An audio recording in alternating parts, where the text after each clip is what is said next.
Dear students बेटे आप अज तुहाडा 4th चैप्टर करन लगे हाँ हीट ट्रीटमेंट। ये बेटे हीट ट्रीटमेंट जिहड़ा चैप्टर है ये बड़ा इंपॉर्टेंट चैप्टर है। ये तुहानूं 15 तो 20 नंबर के क्वेश्चन आउणगे।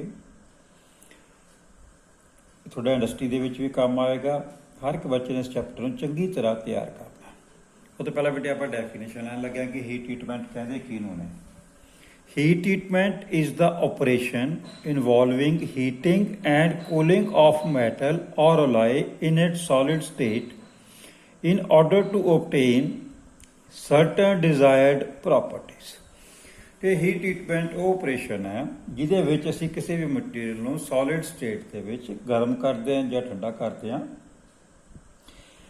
ਤਾਂ ਕਿ ਅਸੀਂ ਉਹਦੀਆਂ ਪ੍ਰੋਪਰਟੀਜ਼ ਨੂੰ ਇਨਕਰੀਜ਼ ਕਰ ਸਕੀਏ। ਸਾਨੂੰ ਜਿਹੜੀਆਂ ਪ੍ਰੋਪਰਟੀਜ਼ ਚਾਹੀਦੀਆਂ ਨੇ ਉਹ ਪ੍ਰੋਪਰਟੀਜ਼ ਉਹਦੇ ਵਿੱਚ ਇਨਕਲਕੇਟ ਕਰ ਸਕੀਏ। The process may be divided into 3 steps. First step ਕੀ ਹੈ ਇਹਦੇ ਵਿੱਚ heating. Step number 1 heating the metal to a specified temperature.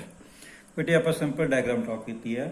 ਇਸ ਸਾਈਡ ਤੇ ਆਪਾਂ ਨੇ ਵਰਟੀਕਲ ਐਕਸ ਅਲੋਂਗ ਟੈਂਪਰੇਚਰ ਲਿਆ ਡਿਗਰੀ ਸੈਲਸੀਅਸ ਦੇ ਵਿੱਚ, ਇੱਧਰ ਆਪਾਂ ਨੇ ਟਾਈਮ ਲਿਆ। ਇਹ ਆਪਣੇ ਕੋਲੇ 723 ਡਿਗਰੀ ਸੈਂਟੀਗ੍ਰੇਡ ਟੈਂਪਰੇਚਰ ਹੈ। ਆਪਾਂ ਸਪੈਸੀਮਨ ਨੂੰ ਕੋਈ ਵੀ ਮਟੀਰੀਅਲ ਹੈ ਮੈਟਲ ਜਾਂ ਅਲੋਏ ਹੈ ਅਸੀਂ ਉਹਨੂੰ ਗਰਮ ਕੀਤਾ। ਉਹ ਇਸ ਸਾਈਡ ਦੇ ਉੱਤੇ ਹੀਟਿੰਗ ਹੋ ਰਹੀ ਹੈ, ਉਹਦੇ ਕੋਰਸਪੋਂਡਿੰਗ ਟੈਂਪਰੇਚਰ ਇਨਕਰੀਜ਼ ਕਰ ਰਿਹਾ ਹੈ। ਹੀਟਿੰਗ ਇਨਕਰੀਜ਼ ਕਰ ਰਹੀ ਹੈ, ਕੋਰਸਪੋਂਡਿੰਗ ਟੈਂਪਰੇਚਰ ਇਨਕਰੀਜ਼ ਕਰ ਰਿਹਾ ਹੈ। ਹੀਟਿੰਗ ਇਨਕਰੀਜ਼ ਕਰ ਰਹੀ ਹੈ, ਟੈਂਪਰੇਚਰ ਇਨਕਰੀਜ਼ ਕਰ ਰਿਹਾ ਹੈ। ਜਦੋਂ ਵੀ ਆਪਾਂ ਕੋਈ ਵੀ ਸਪੈਸੀਮਨ ਲੈ ਕੇ ਹੀਟਿੰਗ ਕਰਨ ਦੇ ਲਈ ਆਪਾਂ ਉਹਨੂੰ ਫਰਨਸ ਦੇ ਵਿੱਚ ਰੱਖਦੇ ਹਾਂ। ਫਰਨਸ ਦੇ ਵਿੱਚ ਰੱਖ ਕੇ ਪਹਿਲਾਂ ਦੀ ਆਪਾਂ ਹੀਟਿੰਗ ਕਰਦੇ ਹਾਂ, ਉਹਨੂੰ ਆਪਾਂ 900 ਡਿਗਰੀ ਸੈਂਟੀਗ੍ਰੇਡ ਤੋਂ ਉੱਪਰ ਤੱਕ ਗਰਮ ਕਰਦੇ ਹਾਂ।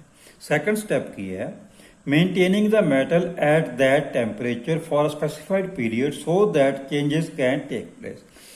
ਆਪਾਂ ਸਪੈਸੀਮਨ ਨੂੰ ਫਰਨਸ ਦੇ ਅੰਦਰ ਰੱਖ ਕੇ ਫਰਨਸ ਨੂੰ ਬੰਦ ਕਰਕੇ ਉਹਦਾ ਟੈਂਪਰੇਚਰ ਇਨਕਰੀਜ਼ ਹੋਣਾ ਸ਼ੁਰੂ ਹੋ ਗਿਆ ਵਿਦ ਰਿਸਪੈਕਟ ਟੂ ਟਾਈਮ। ਇਧਰ ਟਾਈਮ ਹੈ, इधर अपने को टैंपरेचर है। इस तो बाद आप स्पैसीमन नूं 1 to 2 आवर फरनस के विच ही पिया रहन दिंदे आ। जो स्पैसीमन बिल्कुल रैड हॉट हो जाता है तो आप स्पैसीमन नूं सैकंड स्टैप की है आप उस टैंपरेचर नूं मेनटेन करके रखते हैं। Maintaining the temperature maintaining the metal at that temperature for a specified period so that changes can take place. Step 3 cooling the metal in different ways. देखो अपने को थर्ड स्टैप की है आप ट्रांसफॉर्मेशन होनी है। आप फरनस के रख के ठंडा भी कर सकते हैं जो आप एनीलिंग कहने फरनस तो बाहर कढ़ के स्टिल एयर भी कूल कर सकते हैं। उन्होंने किसी कॉन्चिक मीडिया जिस तरह वाटर के ऑयल के कंच कर सकते हैं। डिपेंड करता है कि आप किस मैथड के नाल कूल करते आपको किहड़ियां प्रॉपर्टीज चाहिए ने।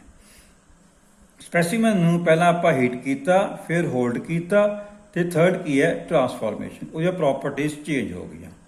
जे आप स्पैसीमन फरनस के विच रख के कूल करांगे तो नीलिंग कहने आप। जे आप फरनस तो बाहर कढ़ के स्टिल एयर के कूल करांगे आप नॉर्मलाइजिंग कहने। जे आप ज़्यादा हार्ड कॉन्स्टिट्यूएंट चाहिए तो आप सब तो आप उन्होंने वाटर के कंच करते हैं। जी स्ट्रक्चर बनती है आप कहने मार्टेनसाइट। फिर 3 स्टैप ने हीट ट्रीटमेंट के पहला हीटिंग होल्डिंग ते ट्रांसफॉर्मेशन। फर्स्ट स्टैप अपने को की है हीटिंग, दूजा holding the metal at the temperature. आप उत्थे टैंपरेचर के उत्ते फरनस के स्पैसीमन नूं होल्ड करके रखा। Step 3 cooling the metal in different veg. The heat treatment process does not involve any chemical reaction but it involves time temperature cycle। ਇਹਦੇ कोई भी chemical changes नहीं आप लेंदे। आप की कीता है कि टाइम टैंपरेचर साइकिल अपने को टाइम है, इस साइड से आपने टैंपरेचर लिया। पेपर जी बेटे एक क्वेश्चन बहुत इंपॉर्टेंट है कि what is heat treatment and what is the purpose of heat treatment. ये कुछ 10 नंबर का भी आ जाता है तो 5 नंबर का भी पेपर के आ जाता है। बड़े क्वेश्चन थोड़ा आ जाता है। हुण अपना परपज़ की है, आप हीट ट्रीटमेंट क्यों की, आपको की फायदा की होया हीट ट्रीटमेंट करन दा। आप फरनस लिया, स्पैसीमन लेता, ਉਹਦੇ ਵਿੱਚ ਫਰਨਸ ਦੇ ਵਿੱਚ ਰੱਖਿਆ, ਟੈਂਪਰੇਚਰ ਨੂੰ ਇਨਕਰੀਜ਼ ਕੀਤਾ, ਉੱਤੇ ਹੋਲਡ ਕੀਤਾ ਤੇ ਫਿਰ ਆਪਾਂ ਉਹਨੂੰ ਕੂਲ ਕੀਤਾ। ਉਹਦੇ ਨਾਲ ਕਿਹੜੀਆਂ ਕਿਹੜੀਆਂ ਪ੍ਰੋਪਰਟੀਜ਼ ਇਨਕਰੀਜ਼ ਹੋਈਆਂ? ਨੰਬਰ 1, to relieve internal stress setup during cold working and other hot working process. ਜਿਹੜੀਆਂ ਇੰਟਰਨਲ ਸਟ੍ਰੈਸ ਸੈਟਅਪ ਹੋ ਜਾਂਦੀਆਂ ਨੇ ਉਹਨਾਂ ਨੂੰ ਕੰਪਲੀਟਲੀ ਇਹ ਸਟ੍ਰੈਸ ਸਟ੍ਰੇਨਸ ਦੇ ਵਿੱਚੋਂ ਖਤਮ ਕਰ ਦਿੰਦਾ ਹੈ। Increasing the ductility and toughness of metals.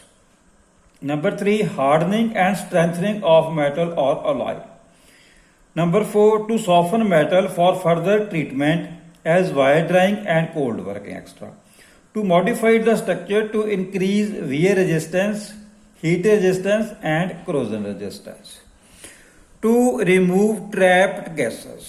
Number 7, to change grain size or to refine grain size. ਕਿ ਆਪਣਾ ਨੈਟਵਰਕ ਹੁੰਦਾ ਪੁਰਾਣਾ ਉਹਨੂੰ ਬ੍ਰੇਕ ਕਰ ਦਿੰਦਾ ਇਹ, ਨਵੇਂ ਗ੍ਰੇਨਸ ਦੀ ਫਾਰਮੇਸ਼ਨ ਹੋ ਜਾਂਦੀ ਹੈ।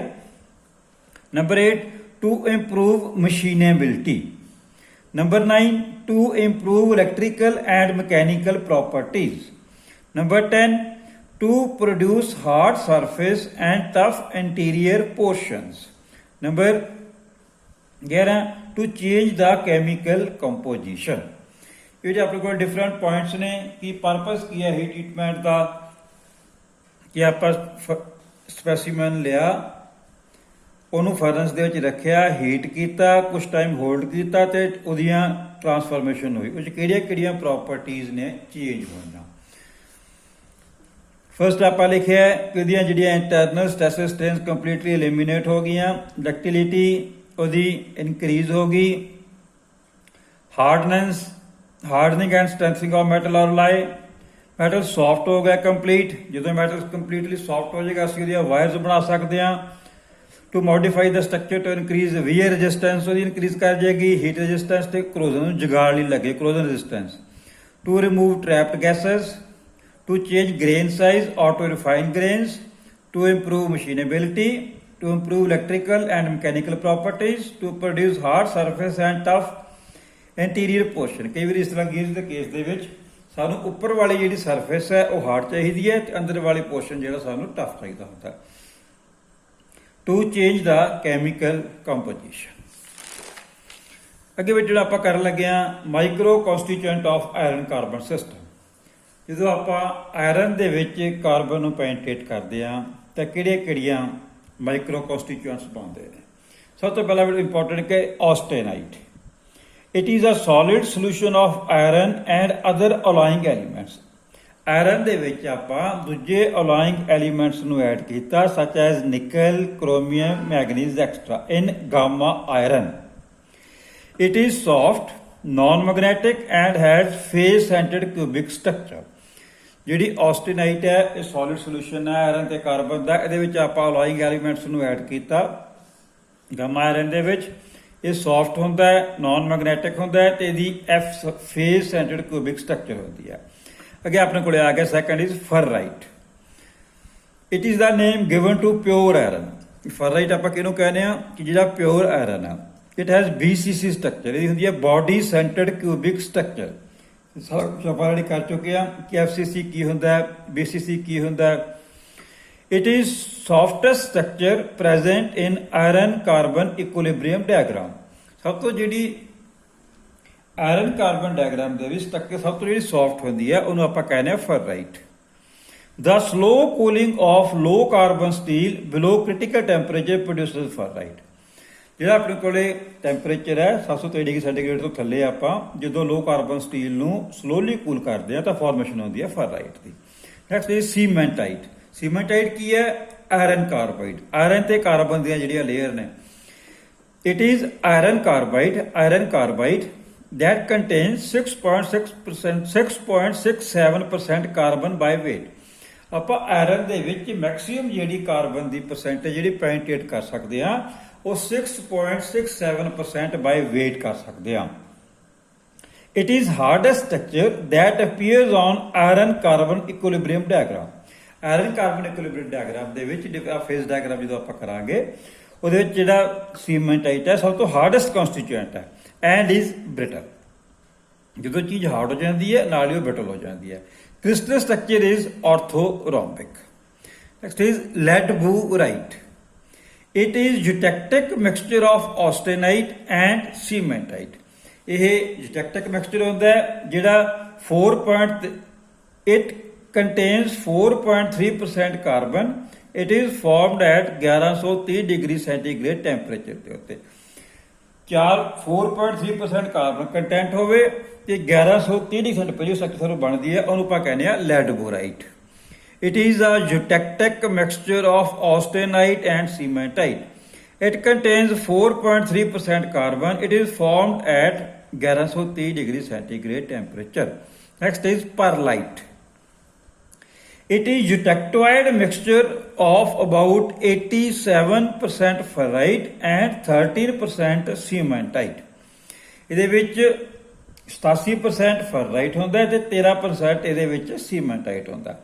It consists of alternate layers of ferrite and cementite. Alternate layers ਹੁੰਦੀਆਂ ਨੇ ferrite, pure iron ਤੇ cementite ਦੀਆਂ। It is formed at 723 degree centigrade temperature. It has a pearl-like luster. A steel having 0.8% carbon is wholly perlite.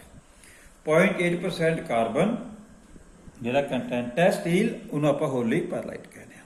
Next is bayanite. Bayanite, it is the product of isothermal decomposition of austenite. Thermal ਕਾਰਜ ਹੁੰਦੇ ਨੇ, ਜਦੋਂ ਆਪਾਂ ਨੂੰ ਉਸ ਤਰੀਕੇ ਦੇ ਨਾਲ ਉਹਨੂੰ ਕੂਲ ਕਰਦੇ ਆ, ਉਹਦੀ ਡੀਕੰਪੋਜੀਸ਼ਨ ਜਿਹੜੀ ਹੁੰਦੀ ਹੈ ਆਸਟੇਨਾਈਟ ਦੀ, ਤਾਂ ਜਿਹੜੀ ਪ੍ਰੋਡਕਟ ਫਾਰਮ ਹੁੰਦੀ ਹੈ ਉਹਨੂੰ ਆਪਾਂ ਕਹਿੰਦੇ ਆ bainite. It is the product of isothermal decomposition of austenite. Next is martensite. ਜਿਹੜੀ ਮਾਰਟੈਨਸਾਈਟ ਹੁੰਦੀ ਹੈ ਇਹ ਆਇਰਨ ਕਾਰਬਨ ਸਿਸਟਮ ਦੇ ਸਭ ਤੋਂ ਹਾਰਡ ਕਨਸਟੀਟਿਊਐਂਟ ਹੁੰਦਾ। ਜਦੋਂ ਆਪਾਂ ਸਪੈਸੀਮਨ ਨੂੰ ਫਰਨੈਸ 'ਚ ਰੱਖ ਕੇ ਗਰਮ ਕਰਕੇ ਉੱਤੇ ਹੋਲਡ ਕਰਕੇ ਵਾਟਰ ਦੇ ਵਿੱਚ ਕੁਐਂਚ ਕਰ ਦਈਏ, ਜਦੋਂ ਤਾਂ ਸਭ ਤੋਂ ਸਟਰਕਚਰ ਬਣਦੀ ਹੈ ਉਹਨੂੰ ਆਪਾਂ ਕਹਿੰਦੇ ਮਾਰਟੈਨਸਾਈਟ। ਸਭ ਤੋਂ ਹਾਰਡੈਸਟ ਕਨਸਟੀਟਿਊਐਂਟ ਹੁੰਦਾ ਆਇਰਨ ਕਾਰਬਨ ਇਕੁਇਲਿਬਰੀਅਮ ਡਾਇਗਰਾਮ ਦਾ। It is formed by sudden cooling or quenching of austenite steel. ਜਦੋਂ ਆਪਾਂ ਆਸਟੇਨਾਈਟ ਸਟੀਲ ਨੂੰ ਸਡਨਲੀ ਕੂਲ ਕਰ ਦਿੰਦੇ ਆ, ਸਟਰਕਚਰ ਜਿਹੜੀ ਬਣਦੀ ਹੈ ਹੁੰਦੀ ਹੈ martensite. Next is troostite. It is composed of cementite phase in ferrite matrix. It is less hard and brittle than martensite. Martensite ਤੋਂ ਇਹ ਘੱਟ ਹਾਰਡ ਹੁੰਦੀ ਹੈ ਤੇ brittle ਹੁੰਦੀ ਹੈ। Next is sorbite. It is produced by cooling of austenite at a slower temperature than that of trostite. ਜਦੋਂ ਆਪਾਂ austenite ਨੂੰ ਅੱਗੇ ਆਪਾਂ ਇਹਦੇ ਵਿੱਚ ਕਰਾਂਗੇ, austenite ਨੂੰ ਕੂਲ ਕਰਦੇ ਆ ਤਾਂ ਕਿਹੜੀਆਂ ਸਟਰਕਚਰਸ ਬਣਦੀਆਂ ਨੇ। ਹੁਣ ਅੱਗੇ ਆਪਾਂ ਕਰਾਂਗੇ ਇਹਦੀਆਂ ਮਾਈਕਰੋ ਸਟਰਕਚਰਸ, ਇਹਦੇ ਜਿਹੜੇ ਮਾਈਕਰੋਗ੍ਰਾਫਸ ਨੇ। ਕੱਲ੍ਹ ਤੁਹਾਨੂੰ ਮੈਂ ਨੈਕਸਟ ਵੀਡੀਓ ਦੇ ਵਿੱਚ ਦਿਖਾਊਂਗਾ। ਅੱਜ ਜਿਹੜੇ ਬੇਟੇ ਦੇਖੋ ਤੁਹਾਨੂੰ ਜਿਹੜੇ ਕੁਐਸਚਨਸ ਨੇ ਪੇਪਰ ਦੇ ਵਿੱਚ, ਤੁਹਾਨੂੰ ਜਿਹੜਾ ਜ਼ਿਆਦਾ ਇੰਪੋਰਟੈਂਟ ਕੁਐਸਚਨ ਹੈ what is heat treatment, purpose of heat treatment. Second ਆਪਾਂ ਕੁਐਸਚਨ ਕੀਤਾ micro constituent of iron and carbon system. Austenite ਕੀ ਹੁੰਦਾ ਹੈ, ਫਰਰਾਈਟ ਕੀ ਹੁੰਦਾ ਹੈ, ਸੀਮੈਂਟਾਈਟ ਕੀ ਹੁੰਦਾ ਹੈ, ਲੈਡਬੋਰਾਈਟ ਕੀ ਹੁੰਦਾ ਹੈ, ਪਰਲਾਈਟ ਕੀ ਹੁੰਦਾ ਹੈ, ਬਾਇਨਾਈਟ ਕੀ ਹੁੰਦਾ ਹੈ, ਮਾਰਟੈਨਸਾਈਟ ਕੀ ਹੁੰਦਾ ਹੈ, ਟਰੋਸਟਾਈਟ ਕੀ ਹੁੰਦਾ ਹੈ, ਸੋਰਬਾਈਟ ਕੀ ਹੁੰਦਾ ਹੈ। ਬੇਟੇ ਤੁਸੀਂ ਚੰਗੀ ਤਰ੍ਹਾਂ ਇਹਨਾਂ ਨੂੰ ਯਾਦ ਕਰਨਾ, ਇਹਨੂੰ ਧਿਆਨ ਦੇ ਨਾਲ ਸਾਰਾ ਕਾਪੀ ਦੇ ਉੱਤੇ ਨੋਟ ਕਰਨਾ, ਆਪਣੇ ਹੋਮਵਰਕ ਦੀ ਕਾਪੀ ਦੇ ਉੱਤੇ, ਤੇ ਇਹਨੂੰ ਚੰਗੀ ਤਰ੍ਹਾਂ ਤੁਸੀਂ ਇਹਨਾਂ ਨੂੰ ਯਾਦ ਕਰਨਾ ਬੇਟੇ। ਸਾਰੇ ਇਹਨਾਂ ਨੂੰ ਫਿਗਰ ਚੰਗੀ ਤਰ੍ਹਾਂ ਤੁਸੀਂ ਆਪਣਾ ਯਾਦ ਕਰਨਾ। ਥੈਂਕ ਯੂ ਬੇਟੇ।